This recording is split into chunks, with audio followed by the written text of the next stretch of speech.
अब जनता अगर पढ़ लिख गई तो नेताओं के लिए बड़ी समस्या हो जाएगी नहीं। এক দশক কাটিয়েছেন বলেপাড়ায়। তার আগে অবশ্য টেলিভিশনের জনপ্রিয় মুখ ছিলেন তিনি। ক্যারিয়ারের সাফল্যের স্বাদ পেতে না পেতেই অভিনয় থেকে অবসরে যাওয়ার কথা প্রকাশ করলেন বলিউডের 12 ফেল খ্যাত অভিনেতা বিক্রান্ত ম্যাসি। 2023 সালের অক্টোবর মাসে প্রেক্ষাগৃহে মুক্তি পায় 12 ফেল। বিধু বিনোদ চোপড়া পরিচালিত এই সিনেমাতে মুখ্য চরিত্রে অভিনয় করতে দেখা যায় বিক্রান্তকে। সম্প্রতি এক ইনস্টাগ্রাম পোস্টের মাধ্যমে অভিনয় জগৎ থেকে অবসর গ্রহণের কথা ঘোষণা করেছেন অভিনেতা। তিনি পোস্টে লিখেছেন, গত কয়েক বছর ও তার আগের দারুণ সময় ছিল। আমাকে যারা সবসময় সমর্থন করে এসেছেন তাদের প্রত্যেককে আমি ধন্যবাদ জানাতে চাই। অভিনেতা আরও লিখেছেন, কিন্তু জীবনে আরও এগিয়ে যাওয়ার সময় আমি একজন স্বামী, বাবা, সন্তান ও অভিনেতা হিসেবে উপলব্ধি করেছি যে এবার নতুন করে শুরু করার পালা এসেছে আর বাড়ি ফেরার সময় হয়েছে। 1987 সালে 3 এপ্রিল মহারাষ্ট্রের মুম্বাইয়ের এক মধ্যবিত্ত পরিবারে জন্ম হয় বিক্রান্তের। বাবা মা এবং ভাইয়ের সঙ্গে থাকতেন তিনি। ছোটবেলা থেকেই তার অভিনয়ের প্রতি বেশ আগ্রহ ছিল। 7 বছর বয়স থেকে মঞ্চে অভিনয় করতেন বিক্রান্ত। থিয়েটারে অভিনয় করতে দেখা গেছে তাকে। 2013 সালে বিক্রমাদিত্য মোতওয়ানে পরিচালিত লুটেরার মাধ্যমে বলিউডে অভিষেক হয় বিক্রান্তের। এই সিনেমাতে রণবীর সিং এর প্রিয় বন্ধুর ভূমিকায় অভিনয় করেছিলেন তিনি। এরপর দিল ধড়কনে দো এবং হাফ গার্লফ্রেন্ডের মতো সিনেমাতে পার্শ্ব চরিত্রে দেখা গেছে তাকে।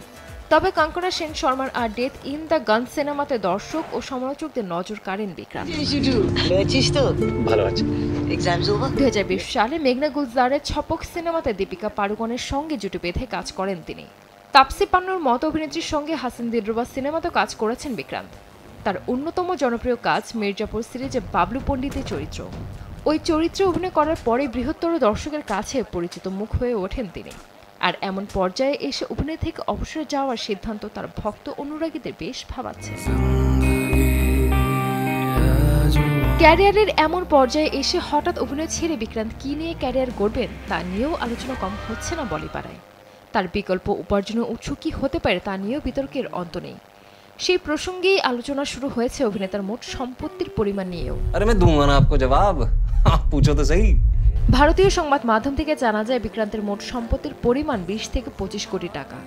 ধারাবাহিক থেকে হিন্দি সিনেমা, ওয়েব সিরিজের পাশাপাশি বিজ্ঞাপনী প্রচারে অংশগ্রহণ করে উপার্জন করেছেন বিক্রান্ত। এছাড়া আরও জানা যায় প্রতিটি হিন্দি সিনেমাতে অভিনয় করতে প্রায় 1.5 কোটি টাকা পারিশ্রমিক নেন বিক্রান্ত। 2020 সালে মুম্বাই মাড আইল্যান্ডে একটি ফ্ল্যাট কেনেন অভিনেতা।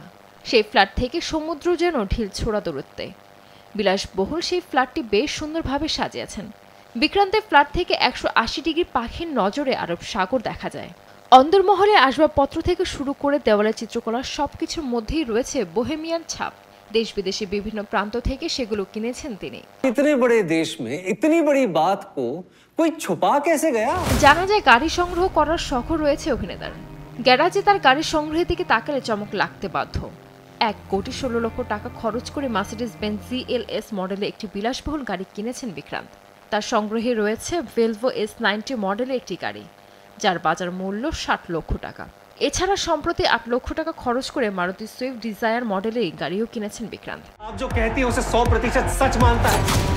শুধু গাড়ি নয়, বিক্রান্তের শখ রয়েছে বাইকের প্রতিও। অভিনেতার গ্যারাজে দামি গাড়ির পাশাপাশি নজর কাড়ে 2 চাকার বাহনও। 12 লক্ষ টাকা খরচ করে ডুকাটি মনস্টার মডেলের একটি বাইক কিনেছেন বিক্রান্ত। সঞ্জিত আক্তার, দেশ টিভি।